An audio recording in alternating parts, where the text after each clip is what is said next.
Good morning. This is KELOLAND on the go with all you need to know in news and weather as you start your Sunday. We also have your Boredom Busters coming up, but first, our top story. An autopsy is scheduled to be performed Monday on a woman who's the victim in a murder investigation in Minor County. It happened early Saturday morning at a home in Howard. That's where authorities found the body of 56-year-old Nicole Malfero. The suspect, 46-year-old Elias Stubbe, is charged with first and second degree murder. He's being held in the Davison County Jail in Mitchell on a $1 million cash bond. Attorney General Marty Jackley said there is no ongoing danger to the public. The Sioux Falls Street Department is making progress clearing up from Saturday's winter storm. This is new video shot this morning in the area of 10th and Phillips. Trucks have been picking up snow and hauling it away from the downtown area. City crews also started plowing residential areas overnight. They're urging homeowners to be patient while the plows make their way to your neighborhood. This is the second weekend in a row Sioux Falls drivers have had to deal with snowy conditions. The snow started falling earlier Saturday, making for a slow go on city streets. We also shot video of Interstate 29 south of T Saturday afternoon, where the visibility was low in the open areas and with some cars ending up in the ditch. Lincoln County authorities, meanwhile, are reminding drivers to buckle up on the snow-covered roads. They responded to this rollover off of Interstate 29 north of the Lenox Parker exit Saturday. A person inside was thrown from the vehicle. We do not know the extent of injuries. The Highway Patrol is investigating. Let's take our first look at the forecast now with meteorologist Brian Karstens in the Storm Center. Good morning, Brian. All right, good morning, Perry. We're tracking, of course, the snow totals coming into the Storm Center. Officially, Sioux Falls at the airport, 4.8 inches of accumulation. But if you live on the south side of town, you had more than that, closer to 7 or even 8 or 9 toward Canton. But this snow is going to come back. It's not going to be nearly as heavy, though, as we go through the day today and tonight. But there is a batch of snow we're tracking. We're also looking at warmer weather, big story tomorrow, and that's going to continue on Tuesday. But the trade-off on Tuesday is a batch of very strong wind, 40 to 50 miles an hour coming into our forecast. So it's enough weather to keep us on our toes here. We've got the snow totals here, 6 inches or so in Sioux County, Iowa, also around 2.5 to 3 inches out toward Tyndall. 3 inches of snow out of the system near Mitchell. We're adding to that today as we've had morning radar trends showing that, and I do expect that will be marching east into Sioux Falls probably mid-afternoon and into the early evening. Prepare for an additional coating of light snow. 12 degrees Sioux Falls and Aberdeen today, 22 in Pierre, 42 the high in Rapid City. We'll get to all the details, Perry, coming up. All right, thank you very much, Brian. The executive director of the nonprofit South Dakota State Employees Organization says he's disappointed by Governor Larry Roden's proposed 0% salary increase for state employees. Still, he's urging state workers not to lose hope. There's a bright side, I think, for state employees, and that's that folks have not given up on you, and we're not giving up, and we're going to be working it till the end. And of course, we expect. Governor Roden told legislators last week that the 0% salary increases are necessary because of reduced revenues to the state.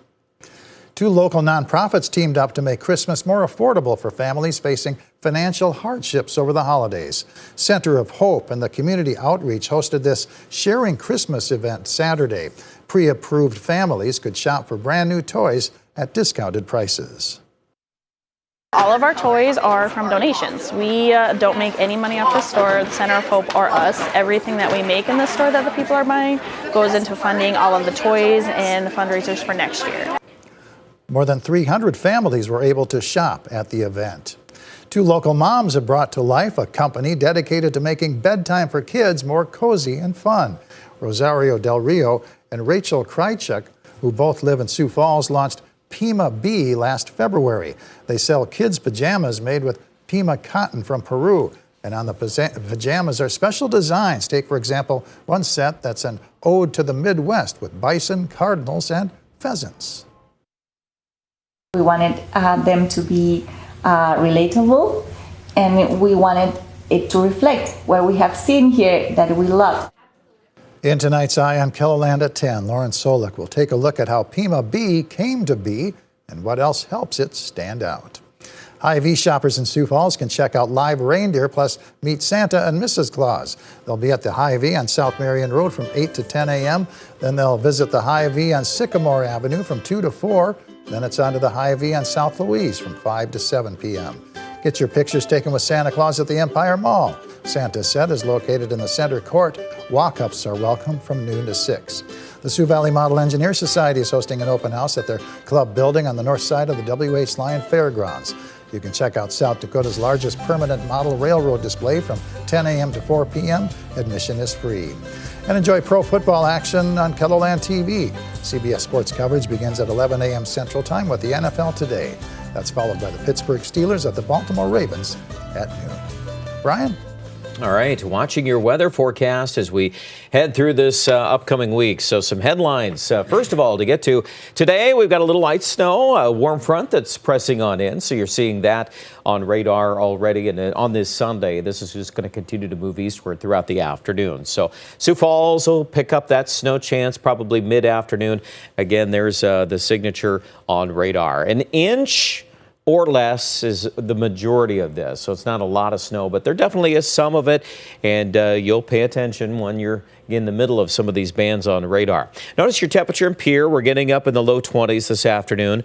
Rapid City into the low 40s. So that's also pretty respectable. Sioux Falls, with the snow coming down this evening off and on, I think we'll hold steady and actually start climbing on temperatures overnight. So when we wake up tomorrow morning, it'll be a little bit warmer. The wind will be out of the south. That'll begin to push in.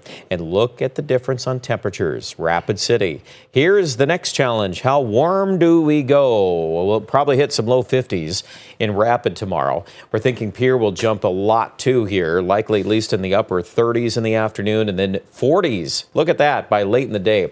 It doesn't waste any time warming up along the Missouri River. Sioux Falls, I'd like to settle in on about 32. Given our fresh coating of snow, I think that'll be doing pretty well if we make it to that level. On Tuesday, okay, we got to pay attention to this because notice, first of all, temperatures in the morning, not bad, 20s and 30s. We're going to really have the potential to warm up because of the wind that's developing. And there's a big batch of Pacific air coming in. We're going to get some rain showers in the northeast because the temperature forecast is warm enough for that. Most of the snow is going to go to our north. I'll show you that on the next map.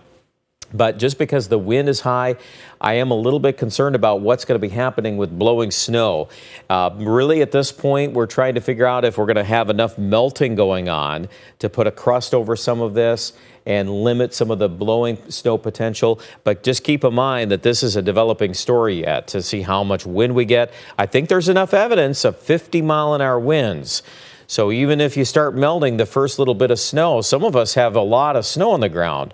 And a lot of it from this weekend is pretty light and fluffy. So keep watching for that. Again, that's not a done deal yet on how much blowing snow we're going to have, but there's the potential there for some significant blowing snow if we have that much wind. Now, Wednesday morning, you're looking at some snow on the kind of the tail end of that clipper. Temperatures will be falling on Wednesday. So again, we'll probably start the day in the teens and 20s. Another clipper, another system on Wednesday night. This is getting into early Thursday, and that too could deliver more accumulations, believe it or not. So, you know, there's several stories here as we go through the week. Let me show you the wind. Okay, these are the numbers we're forecasting on Tuesday. Let's roll the clock here into Tuesday morning. Not bad yet. Early in the day, but see how the afternoon changes around Mobridge and Aberdeen. And again, this is the potential here on the European model. Some of the other models are just as strong, if not even a little bit higher than that. So I do want to caution you that there is the potential here for at least 50-mile-an-hour wind gusts in parts of our region on Tuesday night. Early Wednesday, too, is pretty blustery there. And then, of course, that new clipper. There's the track of that system on Tuesday. The low pressure center, notice how far north that is.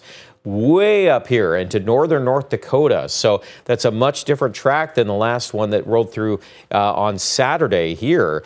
But once that one goes by, here goes another one. Watch this. We're now going to flip the script to Wednesday and Thursday, and we expect yet again another clipper moving in from that direction from the northwest. This one, again, we're a little bit cautious on exact tracks yet, but it looks like it'll go west of us. So if that's the case, then we get back into accumulating snow on Thursday. Again, that's something that'll play out through the week. We'll give you more particulars as we go along. And then the last story. Oh, guess what? We're going to get into some real cold by about a week out. Friday, Saturday, Sunday, the upcoming weekend. We're right now looking at the potential for some of those days struggling to hit 0 for highs, and lows could be in the teens or 20s below 0. Sounds like winter, doesn't it? Boy, we got a lot of things on our agenda. There we go. Today, highs in the teens east, 40s in the west. We're going to wrap up quickly with your 7-day. We've got 40 degrees on Tuesday in Sioux Falls, so that's going to be a warmer day, but a lot of wind. And then it falls from there, and the snow will come back at us here by Thursday. Again, we'll see how it plays out into the weekend. Numbers for Aberdeen also looking at significant colder weather coming in. Highs struggling to 1 on Friday, and the rest of that will be kind of a work in progress. We'll see how much of that cold air bleeds in from Canada. But don't forget, too, about the warm-up ahead of all this. 53 in Pierre on Tuesday. That's warm. That's windy, too. And Rapid City, a lot of wind and highs close to 60 on Tuesday, but it could snow. In fact, there's actually a better chance of accumulating snow for the Black Hills starting on Wednesday and Thursday. A lot more details on the busy weather at KELOLAND.com.